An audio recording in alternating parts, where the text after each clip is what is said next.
I just came up with this video. It's basically a question that I asked myself and then I got the answer to myself and I want to share it with you guys. I'm not saying you should do it exactly the same way. I'm just saying this is how I see it. The topic is, should you be in a relationship in your early 20s, in your 20s, and specifically if you're trying to build something, right? If you're trying to build a life, if you're trying to grow as a person, as a man, as a boy, as a guy. Quick fire answer, no. But there is a yes as well. See, I'm 27. I have my agency for the past 6 years, since 2019, so 6 years now, since 21. The first 3 years, I didn't have any relationship. Don't get me wrong, I met too many girls, to be honest, too many women. I should have cut that down drastically, but I didn't have a girlfriend, and there's a big difference. You can meet a lots of women and just have lots of one-night stands, right? And it doesn't take up too much of your time. It takes a lot of your energy because you need to be texting and everything, right? And you need to coordinate and you need to manage everything. But ultimately, it doesn't take up much more time than without any girls, because they just come over or you just meet up quickly in the city, then you have a drink, you go home, do your thing, and then they leave again. Also, you're more in control of texting, of seeing them, of doing whatever the hell you want to do without needing to go and justify yourself. Whereas with a girlfriend, you always need to justify yourself. There's a connection, there's a partnership. If you don't text for 3-4 days, she will want to know why, and she has the right to ask you why, because you are in a relationship, right? And just having that pressure on your shoulders, in the back of your head, that you always need to justify every single action, that's going to kill your momentum. It's going to kill your business. It's going to kill your growth. The best thing, in my opinion, that I did when I was 21 till 24, 25 was not get into a relationship, was just be on my own, was to just have dates and girls, but no real relationship. I was traveling alone. I spent the majority of the nights alone, just working throughout the night, waking up early, going to the gym, eating healthy, and just keeping myself fit, just building systems and my teams and the company, right? I just recently got out of a 2-year relationship, I would say. And of course it hurts. Of course you're lonely. Of course you will want to have that connection. Of course it's nice to fall asleep. And she always used to scratch my head when falling asleep. Trust me, you will miss the fuck out of that. That's gonna be one big thing missing. Every night, especially in the first few weeks, you're used to that. I'm used to just laying down and she does this to my head and I fall asleep. First few weeks, I had such a hard time falling asleep because it was missing. I did it to myself, but it's not the same because, you know, girls, they have like long nails and stuff. It felt amazing, man. And also it's just companionship, especially when you're building, especially when you're young. You will be so alone all of the time. Friends won't get you, family won't get you. And it's so easy to fall into this trap of having a girl that sees that you're building, that admires you to a certain extent, wants to support you, and that really loves you for who you are. It's so comfortable falling into that trap and just saying, hey, okay, I'll just get the girlfriend and stay in this relationship. Everything feels nice, neat, and good and comfortable. But it is a trap ultimately, because yes, you have comfort, yes, you have pleasure, yes, you have companionship, which is amazing. When you get home from work and clients have busted your ass, you've had so many troubles and work, and everybody's just killing you, right? They're killing you mentally with work and with requirements, and you just get home and you have that lovely girl that is there. She wants to talk to you, wants to spend time with you, wants to see you, wants to go to the movies. It is such an easy trap to fall into, but you need to fight against the comfort if you want to build something, if you want to grow, because it will ultimately keep you in the comfort zone. You will not grow. You will not grow as quickly, you will not grow as efficiently, and you will not grow as big as you possibly could, because she is holding you back. The whole comfort zone is holding you back. You will want to spend more nights with her, especially during stressful days. You will turn off your computer earlier, you will watch more movies, you will go more on vacation, you will spend more time, you will argue more, you will fight more, and ultimately you will invest much more of your energy into a person. I'm not saying that lightly. It might be your dream girl, might be your dream wife, it might be the wife of your kids. That might be the case, but when has it ever been the case? I don't know any couple that has gone through such a story, such a history, maybe 1 or 2 out of millions.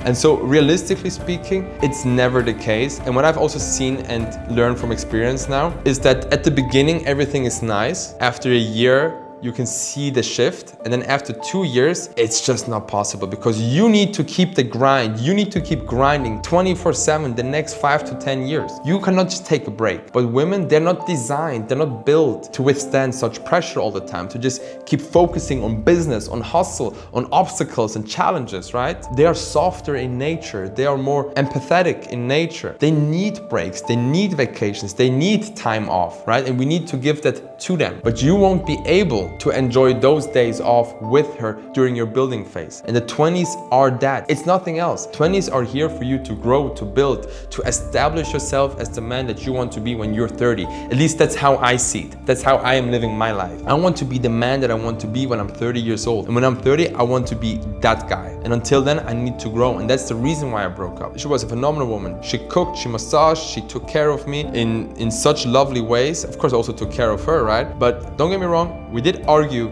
a lot. Majority of the time, I did not feel as if she understood me, as if she was listening to me. And she couldn't. There's no way for her to understand what I'm going through. There's simply no way for a girl to understand what a guy is going through and vice versa. I also noticed how I fell into this whole comfort zone. All of a sudden, every single night we were watching Netflix for at least 1 hour, at least, if not up to 3 hours. And we always had like this, like this mini games, like, oh, there's nothing in the fridge. Should we order on Uber Eats? It just got so convenient, especially if you're starting to make some more money and finances aren't that big of a thing anymore. It's so easy to just order food all the time, to just get junk food, and so easy to get complacent and comfortable. And so I noticed I was falling into this comfort zone, into this trap, and I had to break up. I had to cut her loose. I felt that I was losing momentum with the business. I felt that I was losing momentum with my body. I felt that I wasn't growing as I could. And the worst part is when I was stressed, she got worried and then she got stressed. And then when she got stressed, she started nagging and asking me questions. How can I help? What is this wrong? Blah, blah, blah, blah. But I was so stressed. On one side, I was stressed because of work. And on the other side, I was stressed because I know I'm not going at the speed that I actually could. And so I had both of these things stressing at the same time. And then she tried to come up and help and then just stress me even more. And then what happens is we created friction. We started fighting and arguing and we never came to a conclusion. We never made peace. And so in my opinion, just seeing from what I've seen, just my experience with relationships with women, with girls, with the lonely path, with just working and focusing, in my opinion, and I mean, I've met all kinds of girls, right? From trad wife to super independent to right in the middle. I've seen everything. And my last girlfriend even quit her job so that she could work in my agency, that she can be part of my agency, and it still does not work out. There might be some unicorn somewhere, but it's just not a reasonable way of thinking to say, I'm gonna go look for the unicorn. The most reasonable and the most realistic way and the most, in the end, most profitable way is to just build yourself, is to work on yourself. And then once you have established yourself, once you have everything in check that you want to have in check, then you can actually go and focus on partner and family. I'm not saying put the woman as a center of your world, but I'm saying then you can actually dedicate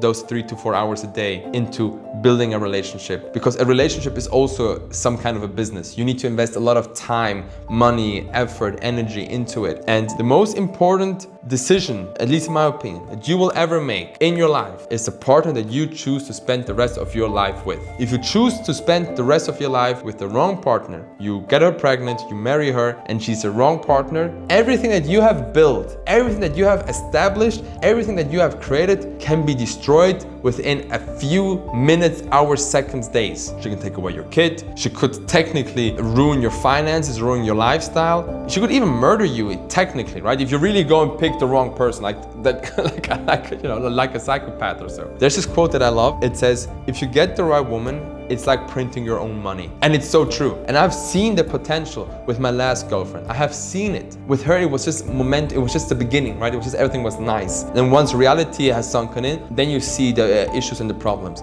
And for me, I want to keep growing. I want to have my growth rate at 200% and just fly through orbit and fly through space and grow and grow and grow and become better and become this amazing version of myself that I want to become and want to be. And that's me. And I'm saying if that's also you, then I don't see any other way. It just starts with She has a birthday. You need to go and plan her birthdays. And with her birthdays, she will have friends and she will have families, meaning you will have like 20 new people that you need to connect with and have a relationship with. And then they all have birthdays. She will attend all of the birthdays. You will also have to attend all of the birthdays. Then they have Christmas and so on and so forth, right? All of those hours and energies and days and whatever that you're spending, you're not just investing it into her. You're investing it into her environment, into her society, and she's investing it back into yours, and together you're creating one unique stratosphere, so to say, right? If you really want to build something, want to grow, want to become that version that you want to be, I don't see how you can be in a relationship in your 20s and be successful unless you're like a football player or so. I mean, of course, there are always exceptions to the rule, right? Look, if any 20-year-old would ask me, that's the advice that I would give that person. I would say, do not go into relationships. Whatever you do not start a relationship. You can get, let's say, one girl that you just say you are exclusive to her, technically a relationship, but you just call it for what it is. It is what it is. That's it. You don't care if she leaves you. You don't care. You don't mind breaking up with her. You don't mind leaving her. You don't care about texting her every day at like lunchtime or in the morning saying, have a great day. You don't do that and you don't care about it. You're just seeing her because she's nice to have around. You're basically treating her like one of your homies. Nobody from us texts our friends every single day in like proper conversation. We text each other like once a week saying, hey bro, what are you doing on the weekends? Should we hang out? Then maybe you hang out, maybe you don't hang out. You send a couple of memes every now and then that's it. And that's how you should treat that girl as well. Every now and then you just text saying, hey, I'm going on vacation in 2 weeks. Do you want to join? Let's do something together. Then you go on vacation together. You can plan it. That's nice. When you get back, communication is off. Then you text maybe a week later, hey, I'm free on Friday evening. Should we do something? Let's go eat sushi and then watch a movie. That works. And then afterwards, Saturday, communication is off. You're back to grinding. You're back to business. It's important that you don't have to go and justify why you're working again on the weekend, why you're not available. It's important that you can just go on vacation with your boys without needing to justify why you want to do that. It's important that you can say, hey, I'm going to Dubai for 3 months because of work. And then if you meet somebody there, you meet somebody there. You need to be able to move freely, completely freely, free of mind, no pressure, no ties. That's the best, simplest, fastest, easiest, quickest way to grow and to become the version that you want to be, whatever that version might look like. But that's my honest opinion. Should you be in a relationship in your 20s? No. But don't get me wrong, that does not mean you shouldn't have any experience with women. Don't do monk mode for 10 years from 20 to 30. That doesn't make any sense. You should go out there and you should get experience. You shouldn't be a virgin by 25. You really should not. That's how I see it, okay? If you're a Christian and you're like, hey, I'm waiting to marriage, good for you. I am still a believer of you need to get your experience. You need to know how to communicate with women, and you should actually, I'm not saying you should be a pickup artist, but at any given time, you should be able to attract that type of woman that you want to have around your environment. You should have those skills and those tools in place. You should be that man that is able to go up to a woman in the busiest street on a main station and just approach her and say, hey, I thought your hair is very nice. I wanted to come and say hi. You should be able to do that. You should be able to navigate through life without Tinder, Hinge, and whatever. You should be able to hold conversations, to be able to flirt and to caress and to build relationships. But you should decide to not follow through on long-term relationships that might tie you down. Yeah, so you should not be in a relationship in your 20s. I am a firm believer, if you walk, you walk, if you sit, you sit. So if you want to build something, you build. And then you build your business. And then when you're around 30 years old, 29 to 32, you can then get into a relationship, because then you're financially, you should be set. You should be in a place where, of course, you're growing, but now you're dedicating some time of your life towards something else. At least that's how I see it. That's how I'm going to do it. Right? I'm going to be focusing a lot on my family. I'm not going to put my wife as like the center of the world. It's still going to be me, but I'm going to be dedicating a lot of time towards family, kids, relationships, and growing, growing as a man, as a husband, as a partner. I feel that's very, very important. Guys, that's basically it. That's basically it. Find your own ways, make your experiences. And if you just so happen to end up in a relationship, it's also okay. Just really be honest, be completely honest with yourself. Look into the mirror and say, is she slowing me down? Is she tying me down, so to say? And the answer will be yes, it will be yes. But if the answer is yes, just look yourself in the eye and ask yourself, are you going to be okay with that if at this rate, you're not going to be that person in 10 years? And if you're okay with that, hey man, then you're okay with that. I wasn't okay with it. I looked myself in the eyes and I said that. I was like, would I be okay if my growth stays like this for the next 10 years? Who am I going to be? And I played it out and I wasn't happy with it. I wasn't okay with it. And so I changed, I broke up, and it hurt my soul. It broke my soul. It broke my heart. but it was me or her. And I'm picking me. I am picking me. I want to be the greatest version I can be, which I'll never achieve. I'll never be 100%. Nobody will ever be 100%. But we can be 80% or 90, and then we can slow down the growth a little bit. And then instead of growing 2% every year, we just grow by 1%, and we have happy kids, a happy wife, a happy life, right? But most important, you need to be honest with yourself. Plan your years. You need to know where you're going, and you need to be realistic with your growth, with the people around you, with your environment. Yeah. So you should not be in a relationship in your 20s. That's my whole advice. Instead, focus on yourself, grow, become the man who you want to be, and then in your 30s, you can get whoever you want to, and you can attract 22-year-olds, 29-year-olds, 25-year-olds. It doesn't matter, because you're the guy. And whatever happens in your life, it doesn't matter if your growth keeps getting bigger or if it slows down, you are set. That is awesome. That is awesome. Anyway, guys, that's it. I hope you guys enjoyed the video. Make sure to watch out the others. Let me know if topics like these are actually interesting. I'm just recording for fun, man. I don't even know. I'm just talking, right? So just let me know what you guys think.